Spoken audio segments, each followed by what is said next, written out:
El logro de la semana 3 es el siguiente. Al finalizar la sesión, el estudiante describe de forma general la estructura y función del sistema locomotor. Los contenidos de esta presentación son los siguientes. Sistema esquelético, componentes y función, microestructura del cartílago y hueso, división del esqueleto, el esqueleto axial y apendicular, estructura del músculo esquelético, visión macroscópica y microscópica, pasos del acoplamiento del músculo esquelético, contracción y relajación, movimientos musculares en cada plano anatómico. El tejido cartilaginoso, como todo tejido conectivo, consta de células, fibras y sustancia fundamental. Las fibras y sustancia fundamental van a constituir la sustancia matriz o intercelular. El cartílago está rodeado de un tejido conectivo vascularizado llamado pericondrio, que se compone de dos capas distintas.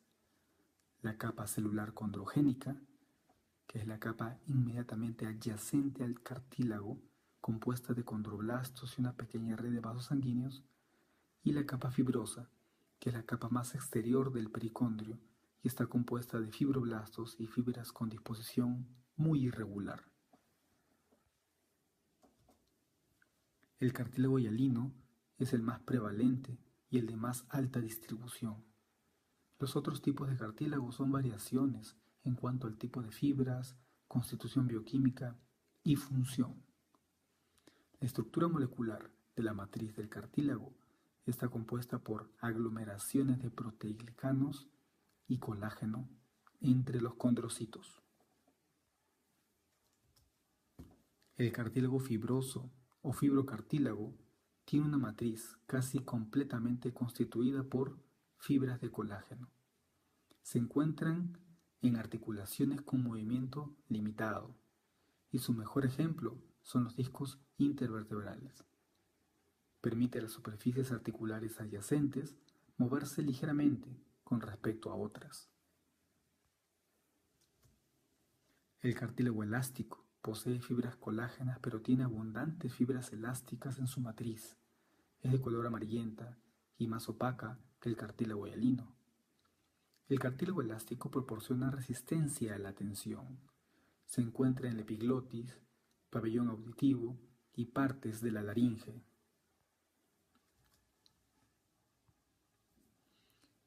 El cartílago hialino se ubica en las superficies articulares de los huesos y proporciona apoyo a la nariz, tráquea y bronquios. Es semitransparente, parecido a un vidrio. Es el más frecuente de los tres tipos de cartílago. Se encuentra revestido por pericondrio. Aquí observamos las diferencias en los diferentes tipos de cartílago. Por ejemplo, el cartílago hialino tiene pericondrio, al igual que el elástico, pero el fibroso no tiene pericondrio. El cartílago hialino tiene una matriz homogénea, el elástico tiene presencia de elastina y el fibroso contiene colágeno tipo 1. El hialino tiene una flexibilidad, el elástico elasticidad, el fibroso tiene fibras. El hialino es de un color vidrioso, translúcido, el elástico es amarillento. En consecuencia, el tejido conectivo cartilaginoso se divide en hialino, elástico y fibroso, o también llamado fibrocartílago. Cada una tiene diferente tipo de colágeno que les proporciona características diferentes y por lo tanto su función es también diferente.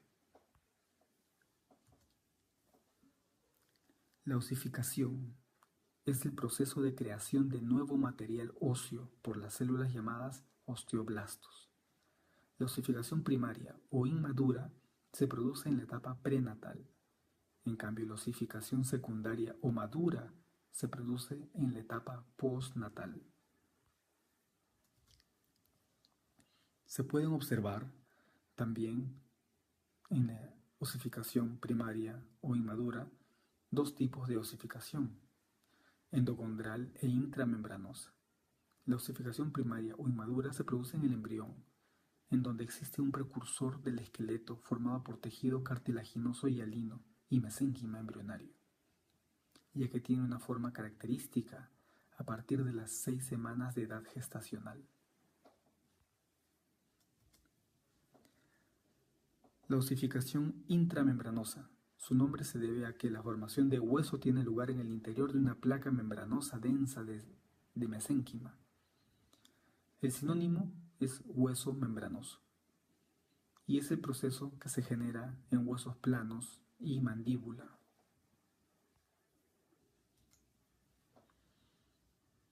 La osificación intramembranosa, aquí tenemos una microfotografía de este tipo de osificación. Aquí se han formado trabéculas de hueso por osteoblastos que recubren su superficie y está señalado con flechas negras. También podemos observar osteocitos atrapados en algunas lagunas de esos triángulos negros. De esta manera se comienza a formar ostionas primitivas. El feto empieza a producir una osificación endocondral primaria y solo existen modelos cartilaginosos cuando es feto, cuando es embrión, y estos se van a convertir en huesos gracias a los osteoblastos, que son células formadoras de hueso, y a los osteoclastos, que son células destructoras de hueso. A este proceso se le llama osificación endocondral. En los huesos largos se produce ese tipo de osificación entre la diáfisis y la epífisis. Queda algo de cartílago ahí. Esa es la placa epifisiaria. Cuando ésta se transforma en hueso, cesa el crecimiento. La osificación endocondral se produce a partir del cartílago derivado del mesénquima y su sinónimo es hueso cartilaginoso. Este proceso se genera en huesos largos, en la cara, en vértebras y miembros. La osificación endocondral, primaria o inmadura, es el crecimiento longitudinal de los huesos largos, como el húmero del brazo de un feto. Los condrocitos están transformándose en tejido óseo y en la foto de un hueso largo observamos con este microscopio de luz lo siguiente: condrocitos hipertróficos, matriz cartilaginosa calcificada, basófila, matriz ósea neoformada, eosinófila, osteoblastos y también médula ósea primitiva.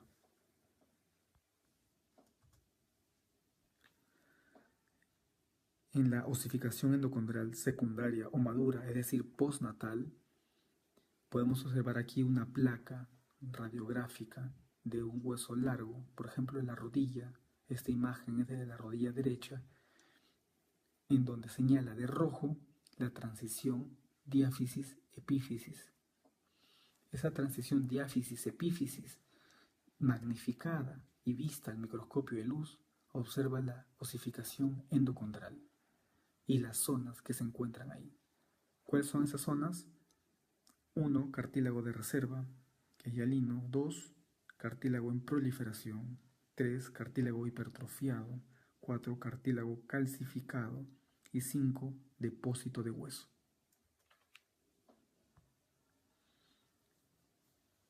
Entonces tenemos que la osificación es sinónimo de formación de tejido óseo. La formación de hueso sigue dos procesos diferentes: osificación intramembranosa, que genera en huesos de la bóveda craneana, maxilar y mandíbula, y osificación endocondral, que genera el resto de los huesos. El tejido cartilaginoso, dependiendo del tipo de cartílago, se ubica en diferentes lugares del cuerpo humano para cumplir diferentes funciones. El cartílago y el hueso son tipos especializados del tejido conectivo o tejido de sostén. Estos dos son los tejidos del esqueleto humano. El esqueleto. Ahora revisaremos el esqueleto del cuerpo humano.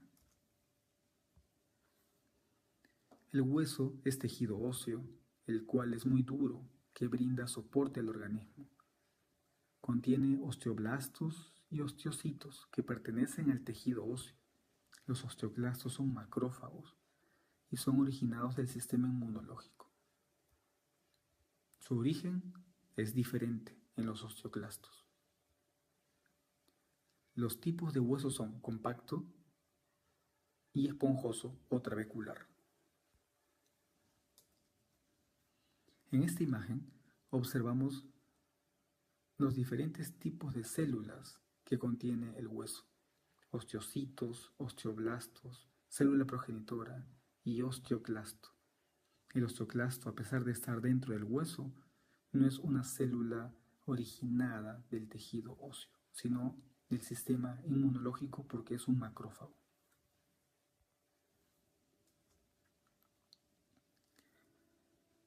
El tejido óseo también está compuesto de abundantes fibras de colágeno producidas por los osteoblastos y osteocitos. La matriz tiene componente orgánico e inorgánico. La parte orgánica es mayor y posee abundante calcio combinado con fósforo bajo la forma de cristales de hidroxiapatita. Las funciones del hueso son: 1. Soporte. Todos los tejidos blandos cuelgan del esqueleto. 2. Protección. ¿De qué? De órganos vitales como corazón, pulmón, encéfalo. 3. Movimiento. Los músculos anclados a los huesos se contraen y los mueven gracias a las articulaciones. 4. Almacenamiento. Importante reserva de calcio. El equilibrio entre acumulación y extracción de calcio de los huesos se rige por 2 hormonas: calcitonina y paratiroidea. Y 5. Hematopoiesis. Es la formación de células sanguíneas en la médula ósea roja.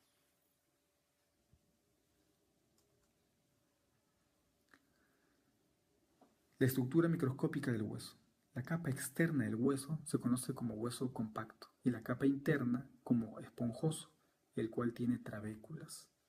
El hueso compacto está organizado en ostionas o sistema de Havers, dentro de las cuales están los osteocitos.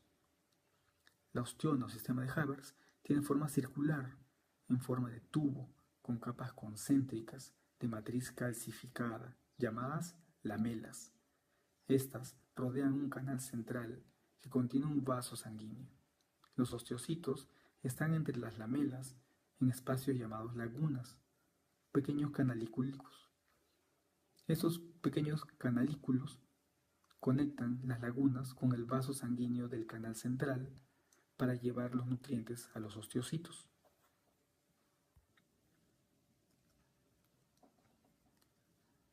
Partes del hueso largo. Los huesos largos tienen partes principales: cartílago articular, desde arriba hacia abajo; la epífisis, más hacia abajo; metáfisis; diáfisis o cuerpo; cavidad medular, que alberga la médula ósea en donde se originan los glóbulos rojos, blancos y plaquetas de la sangre. Por fuera está el periósteo, que es la superficie del hueso no recubierta por cartílago, y el endostio, la parte que tapiza el canal medular. Los huesos del esqueleto se rodean de músculos y otros tejidos blandos para dar una estructura de soporte a todo el cuerpo y permitir el movimiento de este. Existen 4 tipos de huesos según su forma: los largos, los cortos, planos y algunos irregulares como las vértebras.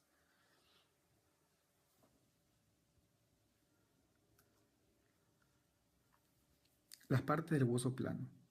En esta imagen se observa un corte transversal de un hueso largo y de un hueso plano. Aquí el hueso largo por dentro es tejido esponjoso y por fuera tejido compacto.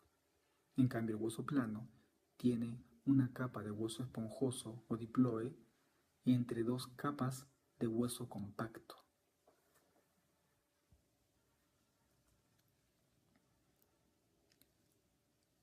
Huesos del cuerpo humano. Los huesos del centro o eje del cuerpo, de color azul, constituyen el esqueleto axial. A eso se llama esqueleto axial. En cambio, los huesos de las extremidades superiores e inferiores es el esqueleto apendicular. En total, Todos los huesos suman 206 huesos. El esqueleto axial son 80 huesos. Los de la cabeza, conformados por cráneo, oído y cara. Los de la columna, las vértebras. Los del tórax, conformado por las costillas, esternón y el hioides. En cambio, el esqueleto apendicular tiene 126 huesos. Los de las extremidades superiores y las extremidades inferiores. La extremidad superior consta de cintura escapular, brazo, antebrazo, muñeca y mano. Y la extremidad inferior, cintura pélvica, muslo, pierna, tobillo y pie.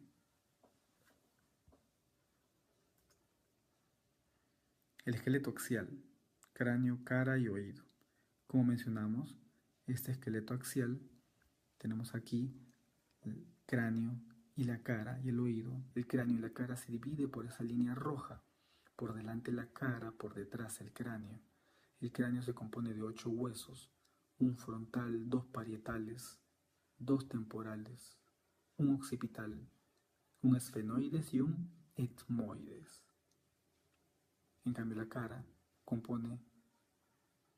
está compuesta de 14 huesos, 2 maxilares, 2 malares, 2 nasales, 2 lacrimales, 2 palatinos, 2 cornetes, una mandíbula y un vómer en la nariz. Y el oído se compone de 6 diminutos huesos del oído medio, 2 martillos, 2 yunques y 2 estribos. Las suturas son articulaciones sin movimiento. Los huesos parietales están unidos con el hueso occipital mediante la sutura lambdoidea y con el hueso temporal mediante la sutura escamosa y con el hueso frontal mediante la sutura coronal o frontal.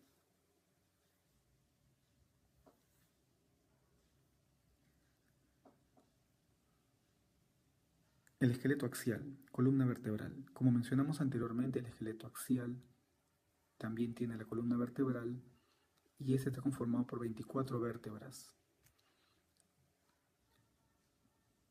además del sacro y el coxis.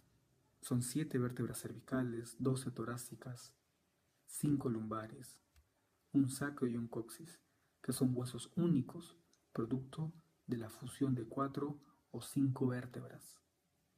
La columna vertebral forma el eje longitudinal del esqueleto. Está dividida en segmentos. Es flexible, no es rígida. La columna vertebral se articula en conjunto con la cabeza, las costillas y los huesos ilíacos.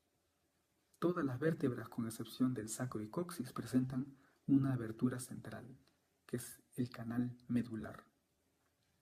La columna vertebral presenta además curvaturas, la cervical y la lumbar, que son cóncavas. Y hay otras curvaturas torácica y coxigia que son convexas. Todas ellas son muy importantes, pues proporcionan la resistencia suficiente para soportar el peso del cuerpo. Como mencionamos anteriormente, en el esqueleto axial hay 80 huesos. Los del tórax están conformados por las costillas y el esternón y también el hioides.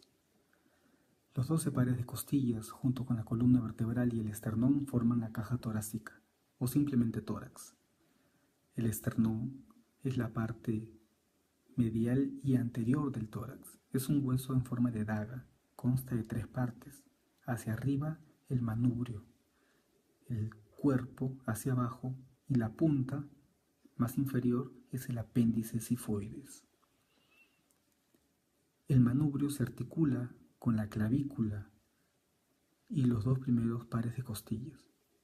El cuerpo se articula con el resto de las costillas en forma directa o por medio de cartílagos. Las primeras 7 pares de costillas se articulan al esternón y se llaman costillas verdaderas. Pero de la 8ª a la 12ª costilla, esta no se articula al esternón directamente y se llaman costillas falsas.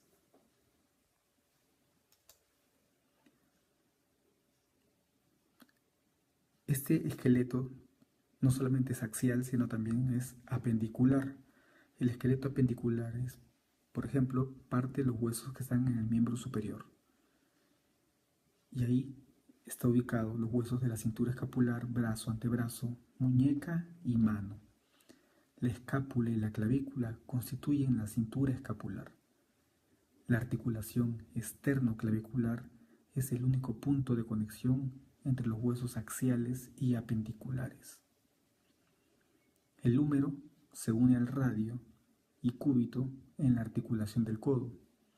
La muñeca y la mano tienen un total de 27 huesos y numerosas articulaciones.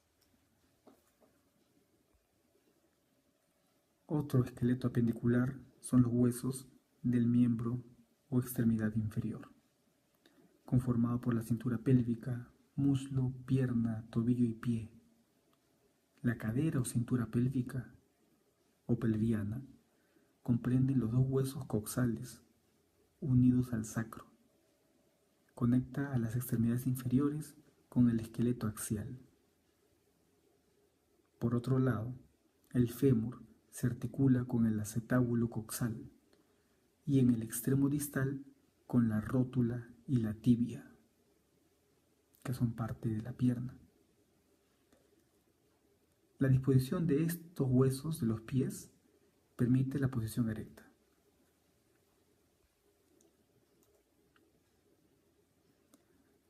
Las articulaciones, según el grado de movilidad.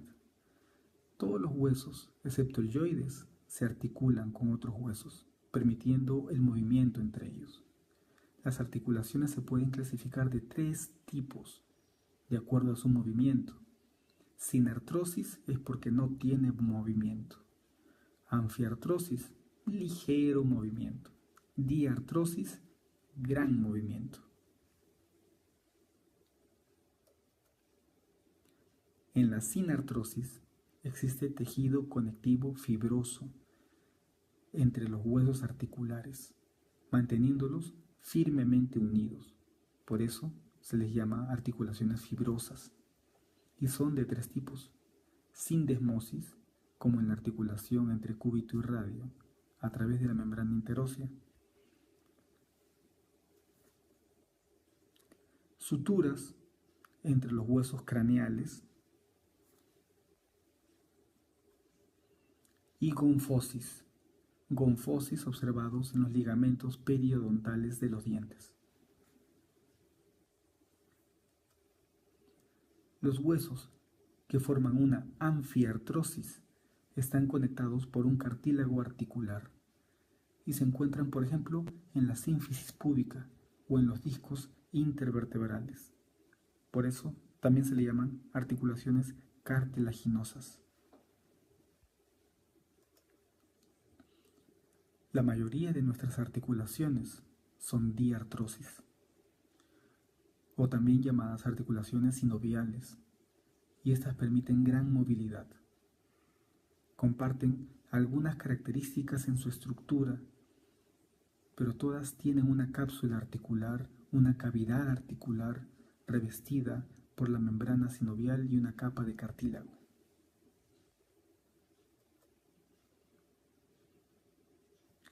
Existen varios tipos de diartrosis.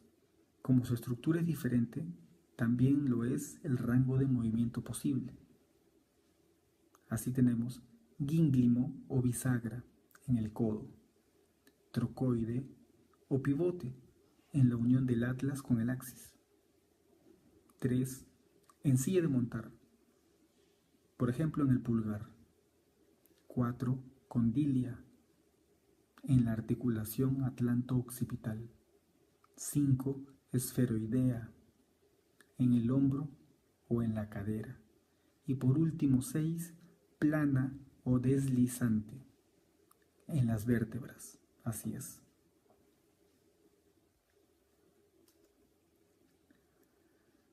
Ahora, esta diartrosis, que son articulaciones sinoviales, dependiendo de las direcciones del movimiento, se van a clasificar en uniaxial, biaxial o multiaxiales. Uniaxial, una sola dirección de movimiento, que son los que se articulan como segmentos de polea. Los biaxiales o con dos direcciones de movimiento son las articulaciones con superficies planas. Y multiaxiales, con múltiples direcciones de movimiento, son las articulaciones con segmentos de esfera.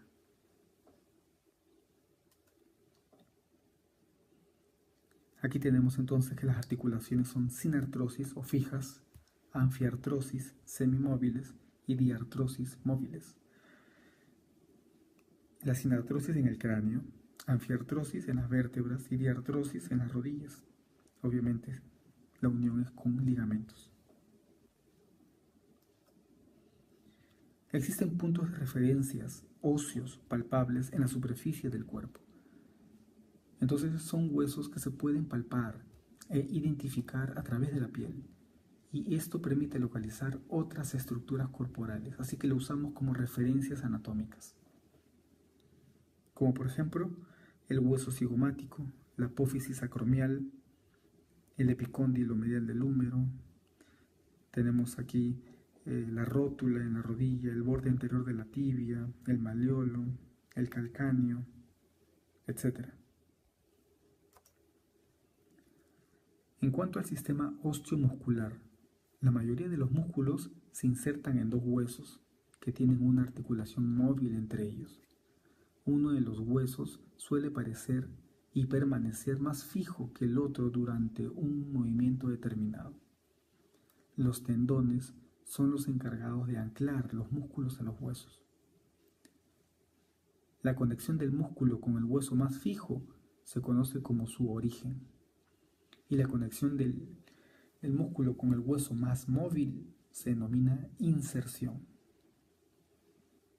El resto del músculo corresponde al cuerpo. La fibra muscular o célula muscular tiene partes, y esos son endomicio, fascículo muscular, perimicio, músculo y epimicio.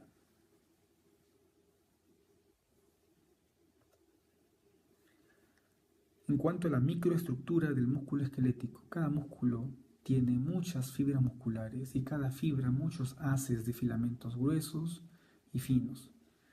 El esquema ampliado muestra los filamentos gruesos de miosina de color azul y los filamentos finos de actina de color rojo, ambos superpuestos que forman segmentos adyacentes conocidos como sarcómeros. Sarcómero que está constituido entre dos líneas Z.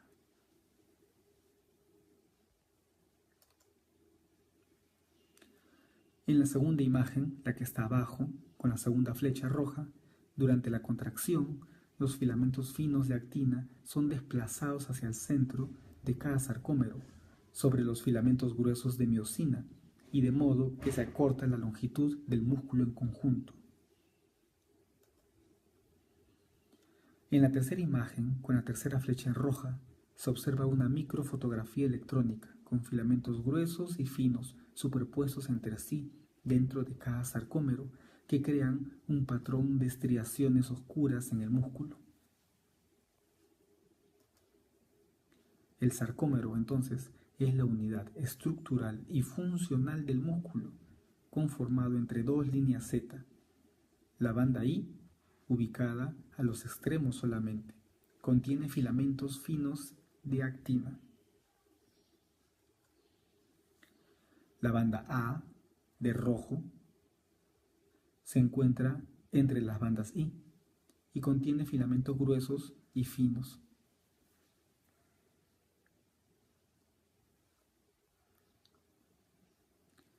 La zona H. La zona H se encuentra centralmente en la sarcómera y solamente contiene filamentos gruesos de miosina.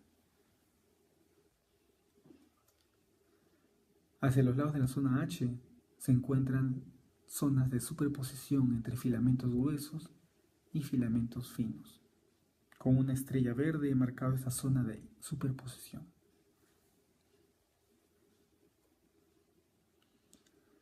En cuanto a la unión neuromuscular o placa motora, tenemos que es la aproximación entre una neurona motora y una célula muscular. Ambas están separadas por una hendidura sináptica. La neurona libera un neurotransmisor llamado acetilcolina. ¿Para qué? Para estimular la contracción del músculo esquelético. El músculo esquelético tiene receptores para este neurotransmisor. Estos receptores se llaman receptores nicotínicos. Cerca de la unión neuromuscular, el nervio pierde su vaina de mielina y se ramifica en finas ramas terminales, ensanchadas en su extremo. A eso se llama botón terminal, y hace sinapsis con una célula o con una fibra muscular. ¿Cuál es la función de la unión neuromuscular? Permite que todas las células musculares se contraigan o se relajen en un mismo tiempo. Son músculos con movimientos precisos o músculos con movimientos potentes pero pocos precisos, como el bíceps braquial. La fuerza total de una contracción se puede controlar ajustando el número de uniones neuromusculares activadas. El mecanismo de la contracción muscular. El mecanismo de la contracción es el siguiente. 1. Impulso nervioso que llega a una fibra muscular a través de una neurona motora, activando el impulso eléctrico que viaja por la membrana de la fibra muscular y por los túbulos T. 2. El impulso a nivel de los túbulos T permite la liberación de iones de calcio desde el retículo endoplasmático, o también llamado retículo sarcoplasmático, hacia el citoplasma o sarcoplasma. 3. Cada cabeza de miosina del filamento grueso se mueve a una posición de reposo una vez que la molécula de ATP se une y transfiere su energía. 4. Los iones calcio se unen a la troponina C, que se encuentra unida firmemente a la tropomiosina que rodea a la actina. Cuando el calcio se une a la troponina C, permite el desplazamiento de esta troponina y la tropomiosina, dejando libre zonas activas para unirse entre la miosina y la actina. 5. Cada cabeza de miosina se une a una zona activa de la actina y desplaza los productos de la hidrólisis del ATP, que es difosfato de adenosina y fosfato inorgánico, ADP y fosfato inorgánico. Y por último, el 6 es la liberación de la energía acumulada desde el paso 3, que proporciona la fuerza necesaria para que cada cabeza se desplace y de vuelta a su posición inicial, y así desplace a la actina sobre ella. Cada cabeza permanecerá unida a la actina hasta que otra molécula de ATP se una a ella y tire de ella de nuevo a su posición de reposo.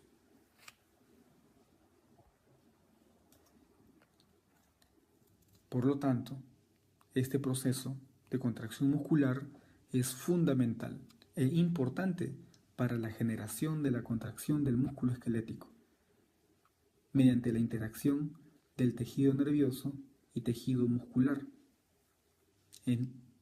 Entonces, es la génesis de los diferentes tipos de movimientos musculares.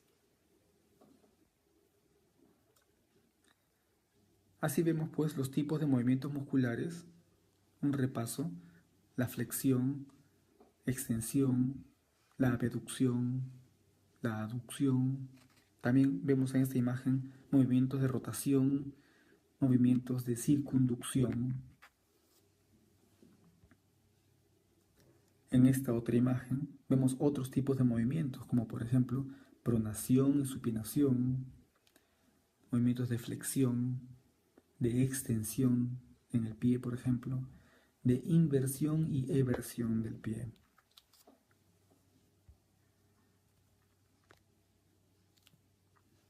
¿Cuáles son las funciones del músculo esquelético? Para explicar la función de movimiento, los músculos tienen un sitio de origen y uno de inserción en los huesos. Al contraerse, mueven estos huesos, de modo que permanece fijo el hueso de origen, mientras que el hueso de inserción es el que se desplaza, acercándose al primero. Nuestros movimientos son suaves y eficaces gracias a la actividad combinada y coordinada de un músculo agonista, que es el responsable del movimiento, y un músculo sinergista, que ayuda a producir el movimiento, y otro tercer músculo antagonista, que relaja, y cuando se relaja, permite al músculo agonista contraerse. Aquí, por ejemplo, observamos movimientos del brazo a través de la articulación del hombro y los principales músculos que generan ese movimiento. Por ejemplo, acá tenemos que el dorsal ancho genera movimiento de extensión y el pectoral mayor movimiento de flexión del brazo. En cambio, el deltoides es un músculo que genera la abducción del brazo y la aducción es la unión de la función de dos músculos, el pectoral mayor y el dorsal ancho. Para movimientos del antebrazo tenemos la articulación del codo, y ahí vemos que los movimientos de flexión lo da el bíceps braquial y el movimiento de extensión lo da el tríceps braquial. Así también movimientos del músculo. En los movimientos del muslo, la articulación de la cadera es la que se está moviendo y vemos que los movimientos de extensión los realiza el glúteo mayor y movimientos de flexión es el músculo psoas-ilíaco. Para el movimiento aductor tenemos el grupo aductor, en ellos el aductor mayor, el aductor menor, y para el movimiento abductor del muslo lo genera el glúteo mediano. Los movimientos de la pierna, básicamente la articulación de la rodilla está moviéndose, tenemos como músculo extensor el cuádriceps y como músculo flexor los músculos del hueco popliteo, entre ellos el semimembranoso y el semitendinoso. Y los movimientos de la cabeza y el cuello, tenemos músculos que flexionan y otros que no. Los músculos que flexionan la cabeza y el cuello son los músculos escalenos, anterior, medio y posterior.